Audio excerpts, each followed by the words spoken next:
Hey everybody, welcome back for another one. This time we're going to be talking about growing nationalism in Asia, Africa, and Latin America during the 1920s and 30s, that sort of interwar period, the same time we were looking at for the last lecture.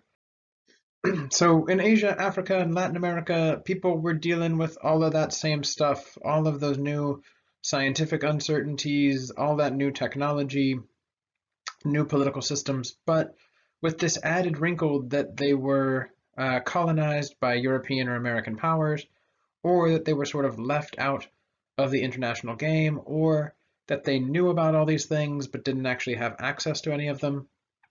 So both of those are going to kind of overlap these ideas to create a really sort of uncertain future for these regions, but with a hope of some sort of national movement or independence in the future. We're not quite there yet until after World War II, but we'll see how it's growing. So first we'll look at the situation in Asia, then we'll look at the situation in Africa, then we'll look at the situation in Latin America, sort of in really broadly defined strokes here. If you're worried about the banana picture, don't worry, it's important, it's there for a reason. We'll get to that kind of by the end. So first, let's check out what was happening in Asia, and we're going to talk about Asia sort of broadly defined. So if you're thinking just like China or Japan, it will look broader than that, right? In fact, we're going to start with India, which is typically thought of as part of South Asia, right? So in India, we can get a sense of these sorts of independence movements and what was happening there. So we've already seen some of this, right? We looked at the British colonization in India and how it became more formalized in the 19th century, went from being colonized kind of by companies to colonized by the actual British government. But over time, the British government is sort of creating these pressure release valves. Lots of people in India, not too many British people, lots of sort of intellectuals, people that are hip to colonialism and can see it for what it really is. And so, in order for the British to make the whole thing work, they have to give certain highly educated groups or powerful groups a sort of outlet, a way to be involved in the political process but not really have any control. And so over time, you saw things develop in India like the Indian National Congress or the Muslim League, which were political organizations that were confrontational to colonialism and imperialism, but also sort of allowed by the British Empire as a way to make these groups feel like they were part of the process.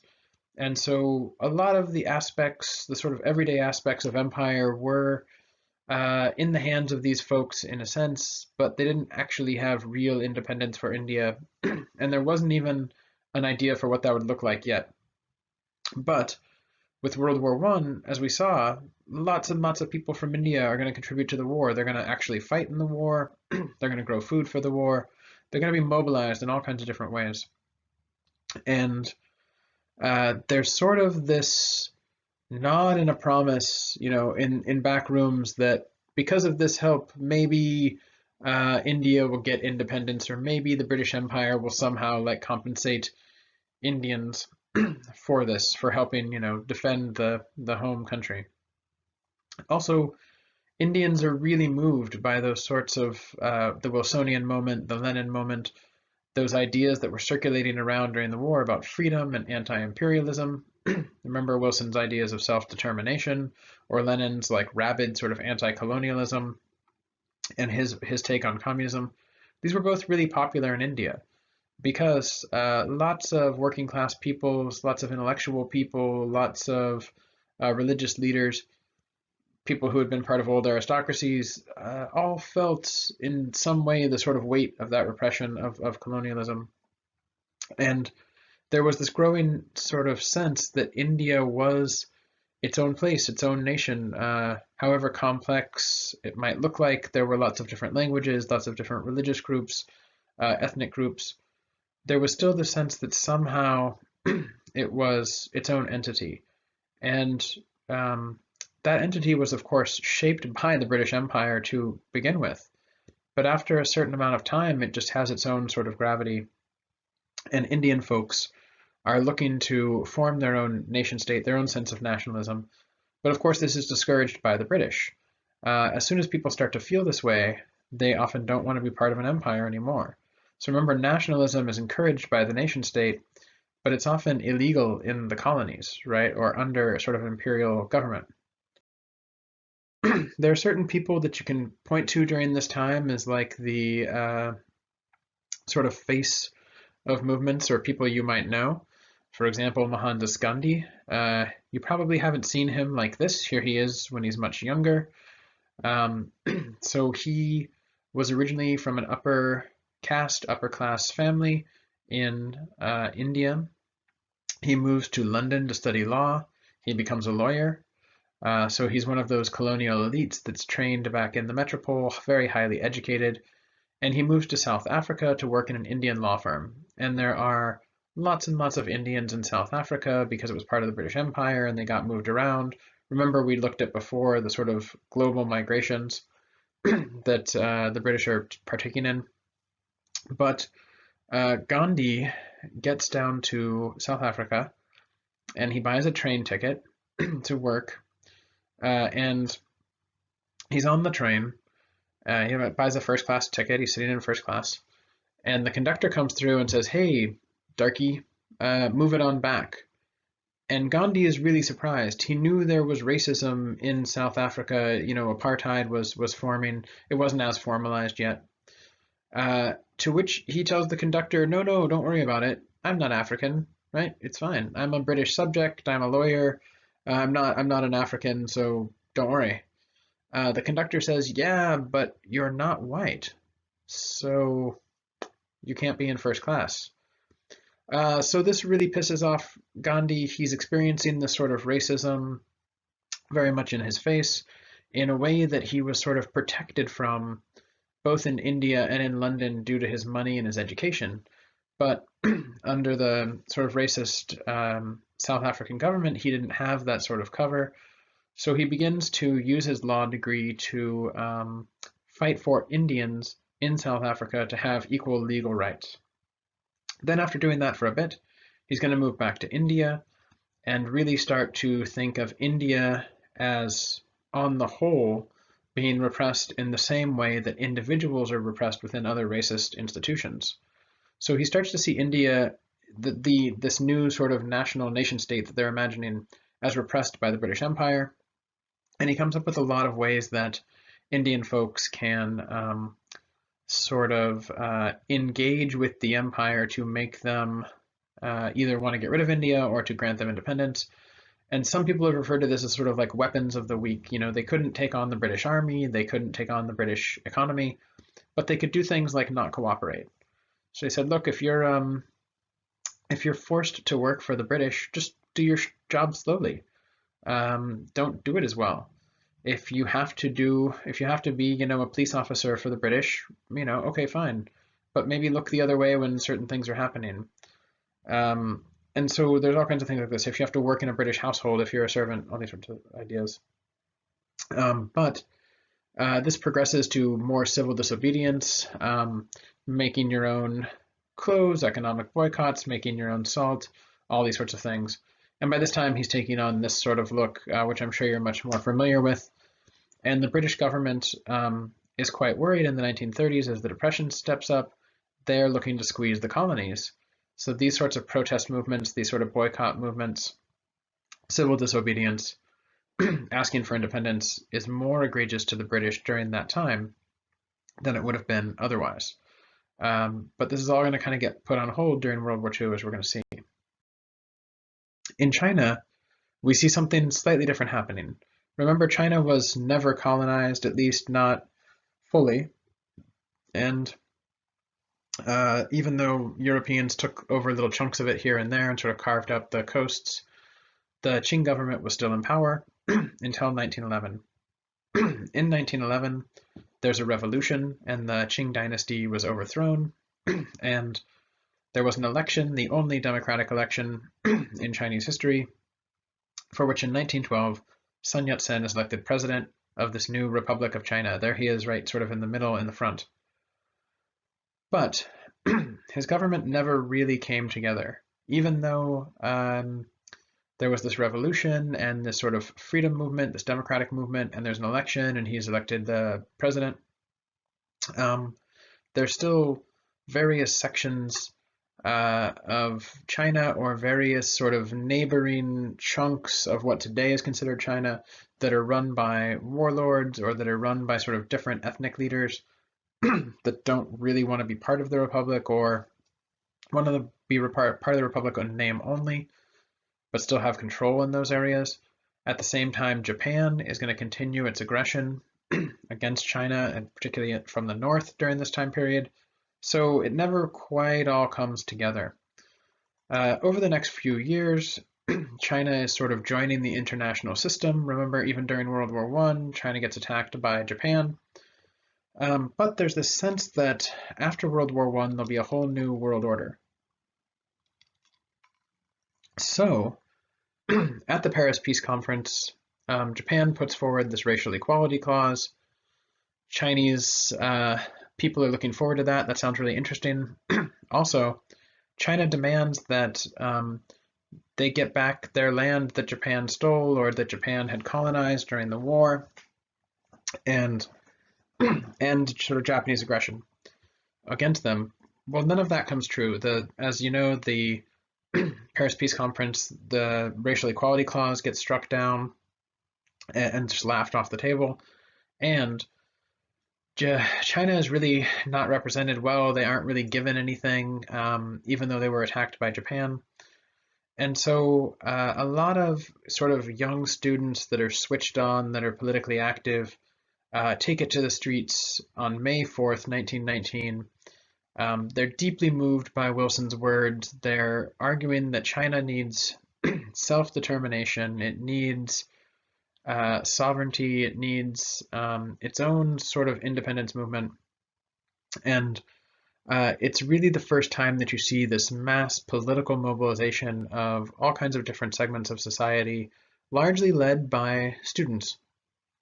Around the same time, the Chinese Communist Party forms, and there's a big crossover here. A lot of those young students that are politically active are going to end up joining the Chinese Communist Party.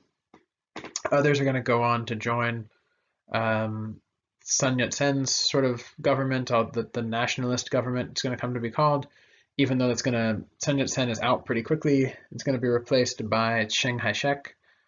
But even during this time, there's no sort of agreement on where China should go and what the nation will look like. This leads essentially to a civil war that lasts from arguably 1927, it's hard to say when it starts exactly, to 1949.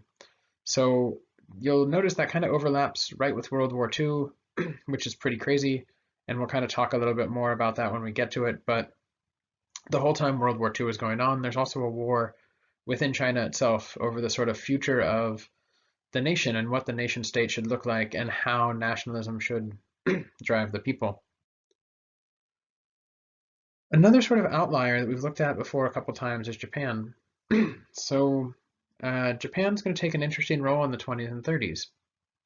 Remember when you watch the video on the Meiji Restoration or reforms, they really rapidly modernized and industrialized.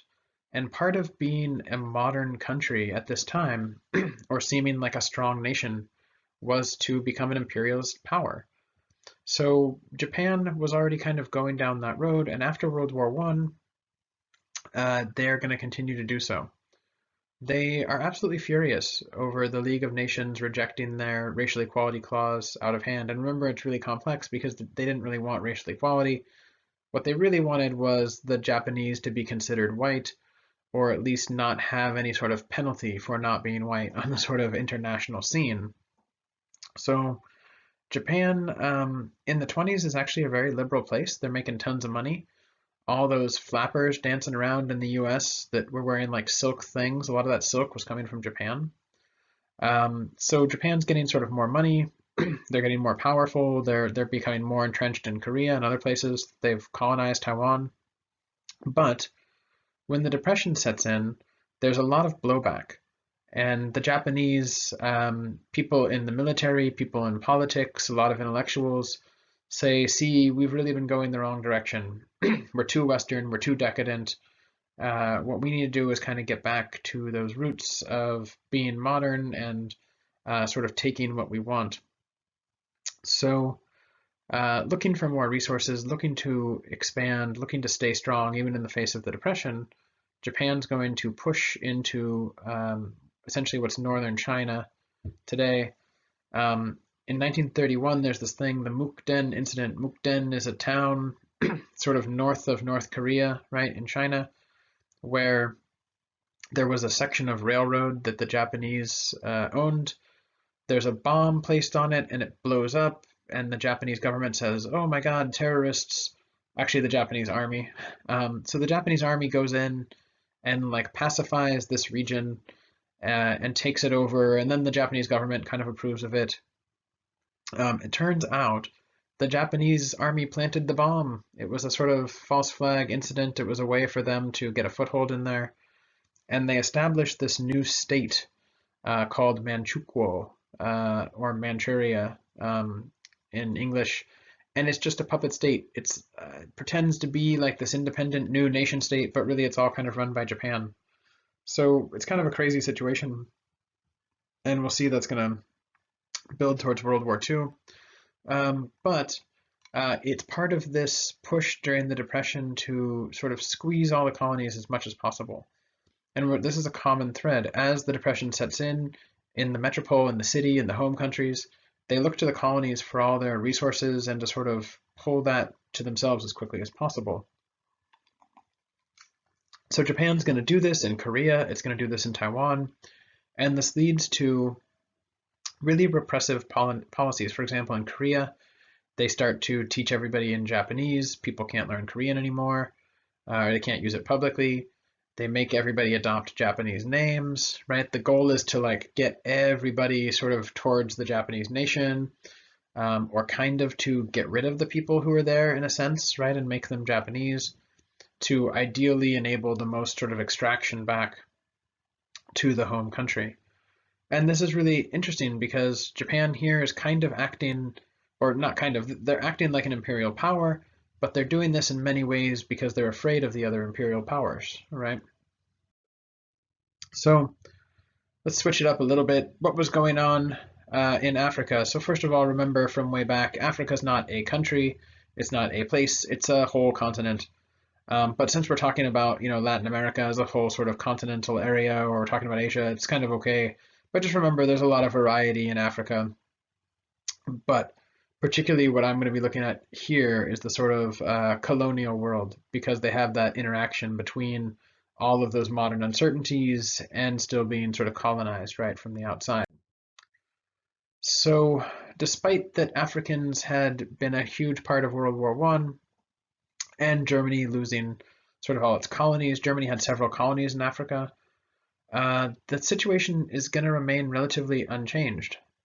But there was a sort of nationalism on the rise in sub-Saharan Africa in particular, and in West Africa, and people had this idea that there would be nations there eventually. Remember with that conference in Berlin where they just sort of carved up the map? Even though it was completely arbitrary, over 50 years, there was a sort of growing mentality. People knew those maps, people understood them, people saw them, and those were becoming a sort of reality on the ground, sort of forming new nations or new sort of nationalisms. So we already kind of talked a little bit about the results of this, but remember for about 5 years, African soldiers were heavily recruited out of the continent to go fight in Europe. The French took lots and lots of soldiers from West Africa, from Algeria, so black peoples, Arab peoples. The British drew heavily on their South African sort of colonies. Italians, right, were in East Africa, so kind of all over. But the problem was what to do afterwards. So here's some pictures of these soldiers, right? So these are soldiers, they're brought to Europe, they're trained to fight. They go out, they fight, okay, they lived, good, they get to go home. But now they had all sorts of new ideas and new resentments. They had been forced to fight. They had been forced to perform labor, right, as part of the colonial situation. They didn't want to do that. It's not like they would have necessarily just signed up to go fight for Germany or Italy or Britain or France or whatever. And this posed a huge sort of problem to European authority. Remember, they had trained these people to use guns to shoot white guys, and it really put a dent in the sort of idea of white supremacy and the greatness of European civilization. And those were the ideas that Europeans and Americans used to propagate colonialism, to sort of provide a justification for it. But now these people were back in Nigeria, they were back in Ghana, they were back in Algeria, they were back in Zimbabwe, and they were thinking, those Europeans didn't really seem that different. And if they were all so great, why were they fighting each other? Plus, I know they're not like immortal or something. Like, you know, there's some problems there. So, at the same time, just like we saw with Japan squeezing its colonies, during the 20s and 30s, Europe is going to try and rebuild from World War One. Then the Depression is going to set in. So they're going to really squeeze their colonies in Africa. And they start to invest in some infrastructure, for example, railroads, Kinshasa to the coast or something like this. But they have no desire at all to help African folks or to make those cities wonderful or anything like that. The goal is just how do you extract things from Africa as quickly as possible? And what did you extract? Well, things like this, right? So this is all ivory here, cash crops, mineral wealth, forest products, diamonds, oil, lumber, these sorts of things. And for European colonial powers, there was a pretty big source of cheap labor. It wasn't exactly slavery, but it wasn't far off either, right? So you can tell a lot from this picture. I mean, look, the Europeans are wearing clothes, right? For example, just as a starting point. The Africans are not. So you can see where the money is going, who's making the money, but clearly the people on the right are the ones actually getting all of these products, right, for Europeans and stuff like that. So that sort of forced labor, the extraction-based economy did very little for people in West Africa, people in South Africa, East Africa, wherever. But Europeans were making a lot of money off of it.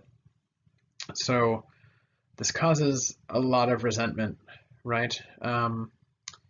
As Nas once said, right, Europeans were basically forcing Africans to drink poison and vomit up diamonds, right? And it's not too far off from that.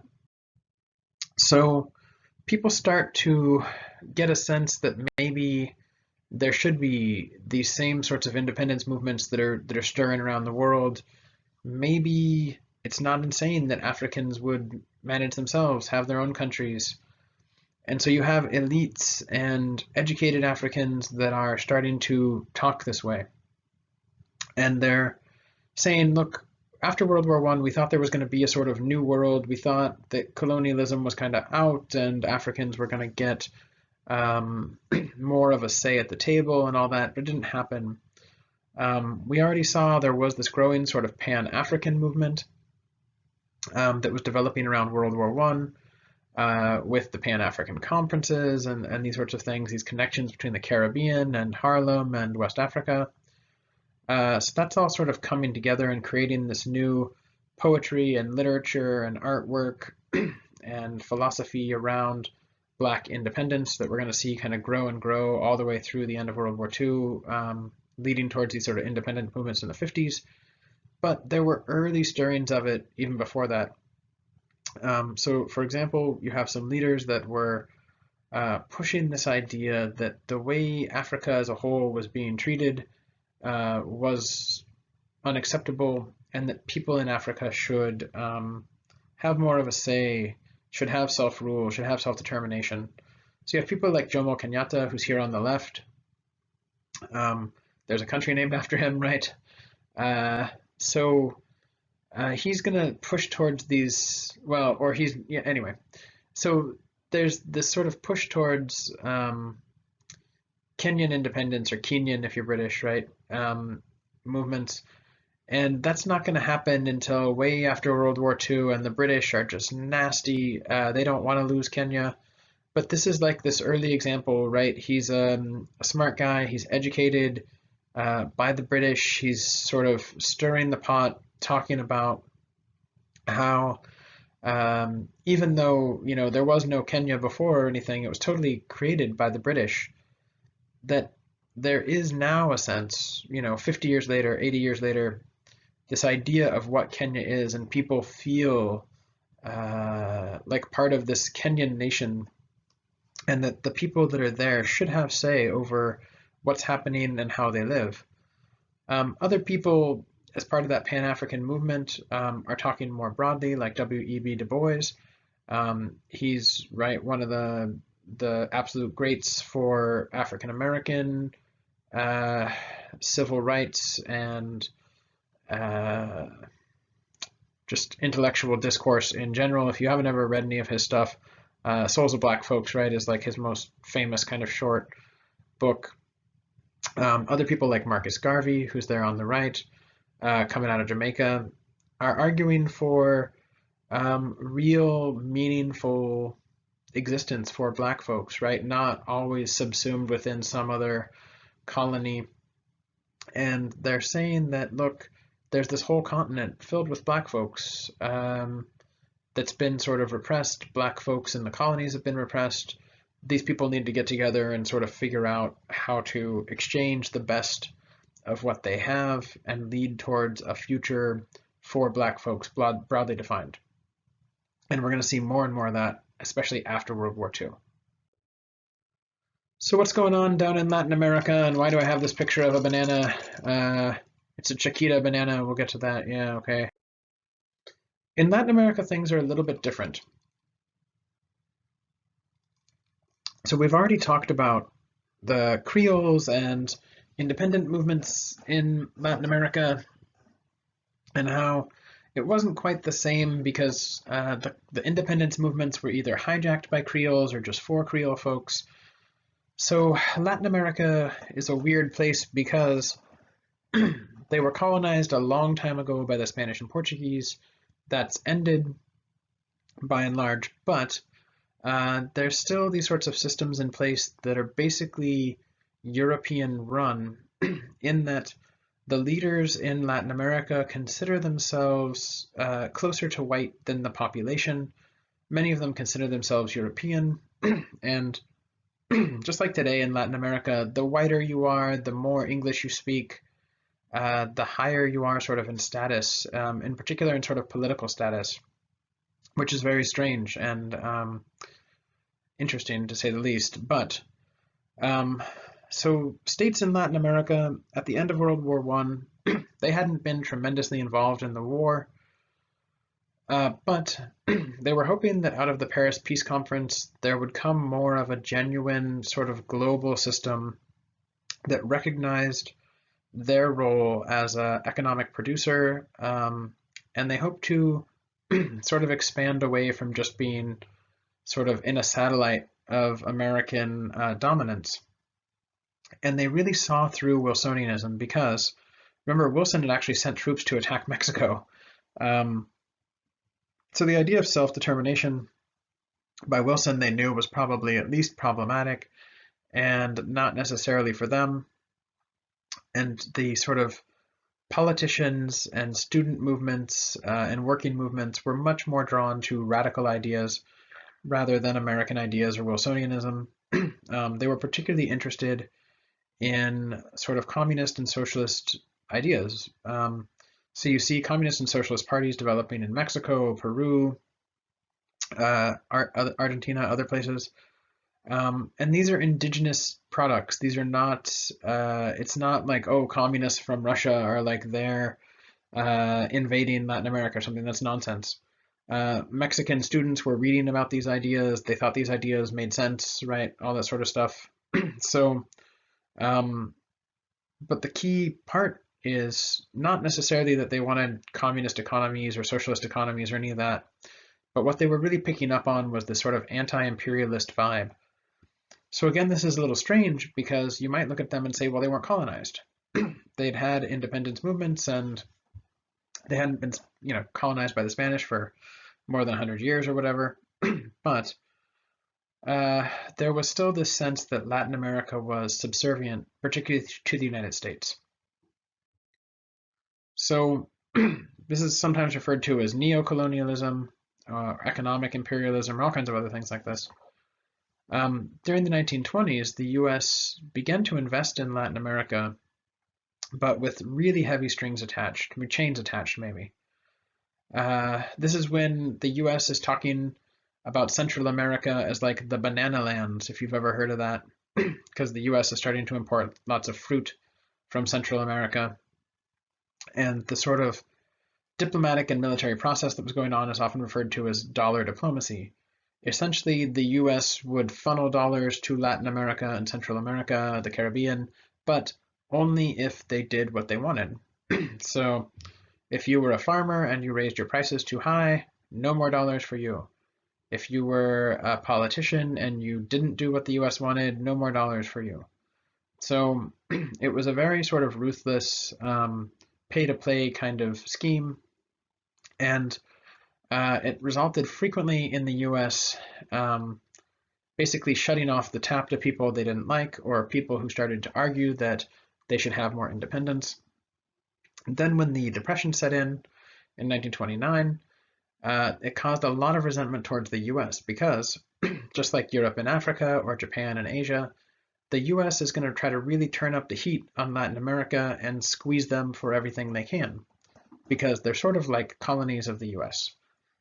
So they demand, the United States demands cheaper fruit, cheaper labor, more political cover, all this sort of stuff. But the Depression is setting in Latin America too. So politicians and the elite have to make tough choices.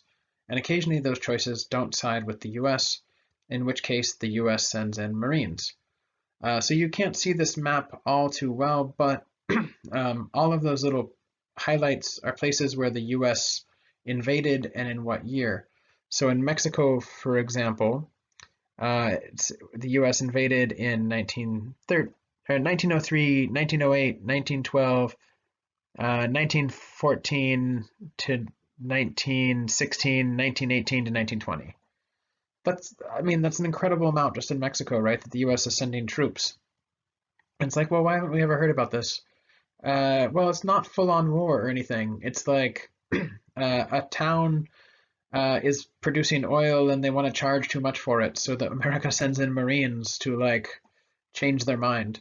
And this is happening all over the Caribbean and all over Central America. And this is part of what's going to cause a lot of resentment towards the US, some of it that continues today. And we'll see actually a lot of this is going to happen again after World War II in an even more offensive way. So the Marines are all over the Caribbean and stuff. It's part of why Latin Americans never bought into Wilson's idea that America wanted, self-determination and independence for people, because it clearly just didn't. In the end, what comes out of this is what the US terms the good neighbor policy. And remember, in sort of military or diplomatic history, whenever you see something like this, it means it wasn't. But that's what the US coined it. So the US began to train Latin American troops and police to operate in Latin America, ostensibly on behalf of those governments. But what happens if you're a police officer from Guatemala and you get trained in Texas and you make a bunch of friends and the US government is actually paying you, and then you get sent back to Guatemala? It's questionable where your loyalty might be or who you actually work for. And so this caused a lot of tension between military forces, police forces, governments, and the US retained a lot of military and economic control in Latin America. When push came to shove, when the worst happened and Latin American countries refused to just do what the US wanted, the US government toppled their country. This happened several times. This is going to continue to happen into the 1960s, actually beyond that. So for example, the Panama Canal, right? The US wanted the Panama Canal. The French had tried it, it wasn't working. The US thought we could build it. So the US helped a breakaway faction of Panamanians, cause a revolution and such. So we continue to do these sorts of things. But there was pushback. Yeah, okay, so here's a political cartoon. This is actually from 1940, right? So this is or 41, so this is a little bit later. But it shows from a Latin American perspective maybe how they were feeling about the US, right? So it wasn't all just the US beating up on Latin America. There was definitely a lot of pushback. And there was some real, genuine political effort by the leadership to help out their countries and to defend sort of from this US imperialism. Like Lazaro Cardenas is the president of Mexico in the late 1930s. And he's often seen as like one of the best Mexican presidents. He was anti-imperialist. He came into power on this platform of Mexico for the Mexicans and like kicking out too many American interests and helping farmers and stuff like this. And one of the things he noticed was that the oil industry was really being exploited by Americans and the British, and that Mexico had an awful lot of oil kind of on its east coast, in the same way that like Texas has a lot of oil in that same kind of Gulf area.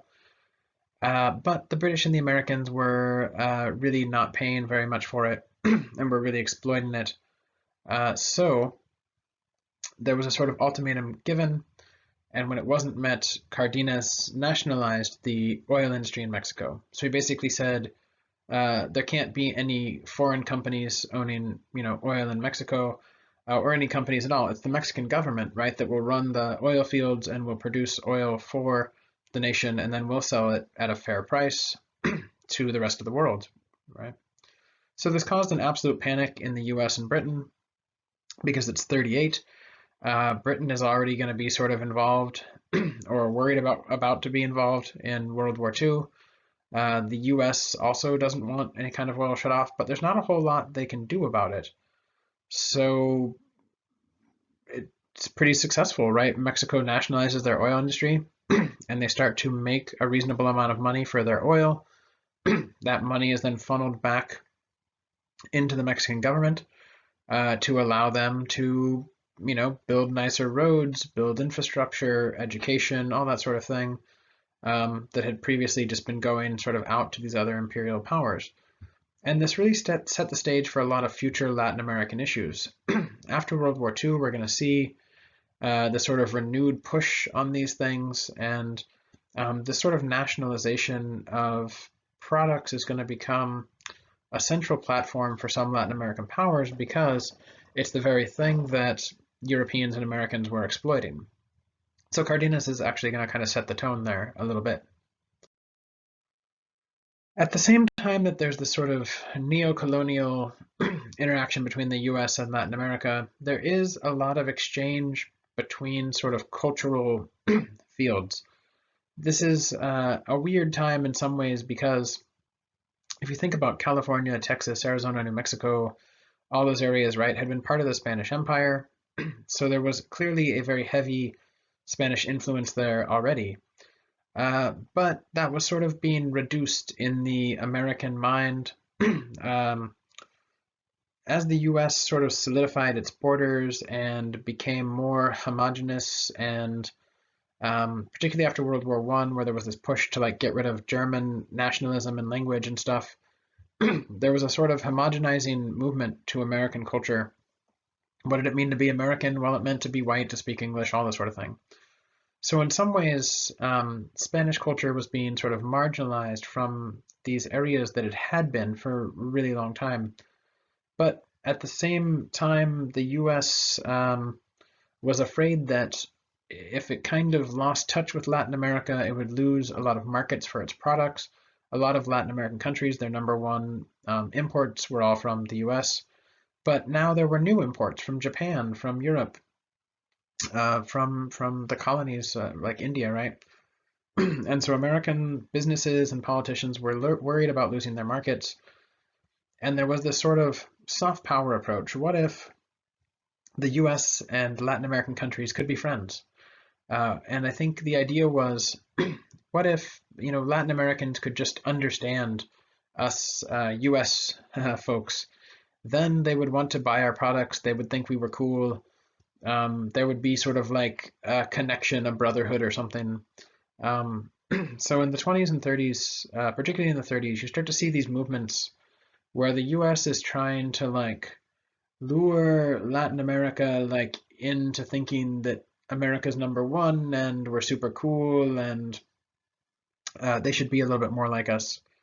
So some stuff is really interesting, like this Benjamin Franklin Library, right? This is in Mexico City. So the US just builds a really big library in Mexico City. And it's like, okay, cool. They built a library. Why would they do that? Well, people are allowed to come here from around the city, right? Mexicans. And inside the library, it's not just a library. It shows off like everything cool about the US. So you can go in there, you can read the latest magazines.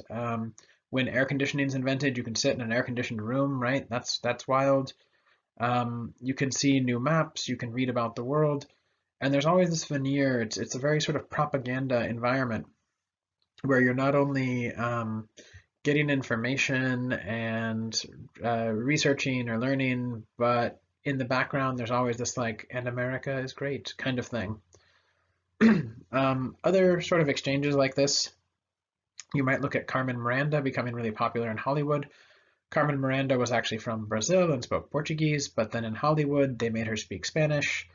And so there's a lot of movies in the 30s where there's this like Latina figure who is always like a sex symbol, or she's always like kind of cool. She always shows up and sings and dances. And it's like, see, there's this connection between America and Latinas and stuff. It's a really funky time. But this leads to a lot of problematic depictions as well. So remember I told you that the US was importing tons of fruit from Central America. There's this idea in the minds of a lot of Americans that Latin America is just made up of banana republics, right? Like these places that there's no law, there's no order, there's no real civilization or society or whatever people were saying. It's just where we buy our fruit and stuff, and occasionally you got to send in the Marines to like knock people around and stuff. And but basically they're just jungles, sort of backwaters to the U.S. where we get goods. So that becomes like a popular sort of saying, a popular way of thinking. And it gets incorporated into American advertising and all these other sorts of things. So here, I'll show you this little clip of a commercial for bananas, right? And this is right when bananas were becoming popular. At one point, they weren't in the US because you can't really grow them all over in the US, right? They're a big flower that requires tropical planting. So you got to teach Americans like how to eat them, how to use them. So here's a video. Carmen Miranda is going to play a banana, and she's going to, it's an animated little thing, and she's going to teach you how to eat bananas. So here, let's check it out, and then we'll talk about if it's problematic or not.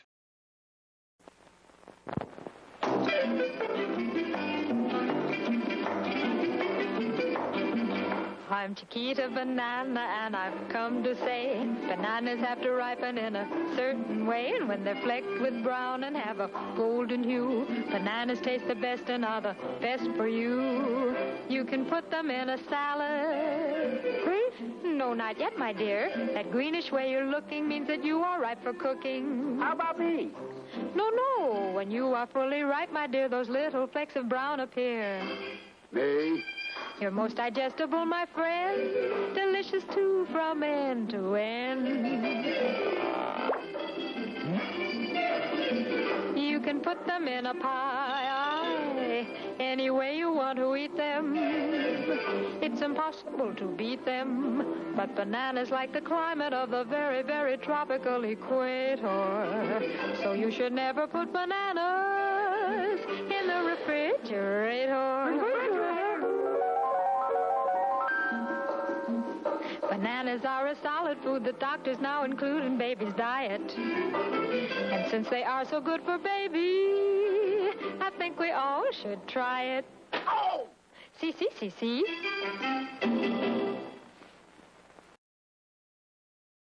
All right, so there you have it. So she's a dancing banana.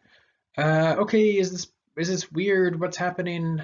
Yeah, it's weird. There's a sort of crazy racist trope going on here, right? These are banana lands. Here's this banana. She's advertising for bananas. the most famous Latina in Hollywood is like advertising. She's depicted for the thing that you eat. She's edible. She's like has to explain it. I mean, so it's a lot of weird stuff going on. And if you're like, hey, calm down, this isn't racist. She's just pretending to be a big banana. Yeah, that's fine. But how might you feel if instead of a banana, she was a dancing, singing bean? If that would offend you and you think, oh, well, that wouldn't be right, you kind of have to put yourself back in the time when this was made. Talking about banana lands and stuff was in this very sort of like heavy-handed, because they're all dumb and uncivilized. So to have like one of the few Latinas who's made it like do this is very strange. And it sort of displays the consumable way Americans were thinking about these places. It's very funky. So not all of the cultural exchanges were like good and positive. It wasn't all like libraries and like, oh, we love each other. It was also like you see the sort of undertones and the expectations, right? She's not representing Latin American culture in some kind of meaningful way. It's being exploited and eroticized and exoticized for, you to buy something, right? Ultimately. So we're going to see that's going to continue to lead to problems even after World War II. So all of these places in the 1920s and 30s that we came across, that we're talking about in Asia, Africa, Latin America, they're going to feel the same way as Euro-Americans in terms of all the changes going on after World War One. But it's all within this context of imperialism and colonialism. So there's sort of more suppression and more going on under the surface, right? There's more anxiety about the future of these places. Are they going to have their own nations? Are they going to become independent? What's that's going to look like? And so we're going to see that's all kind of boiling over, particularly once World War II starts. So next time we're going to look at World War II. Go ahead and read that Traditions and Encounters. We'll talk about obviously how it starts, how it's different than World War One, where it's leading, how all of these anxieties, both in Europe and the US and in the colonial world, are going to kind of come together in the war.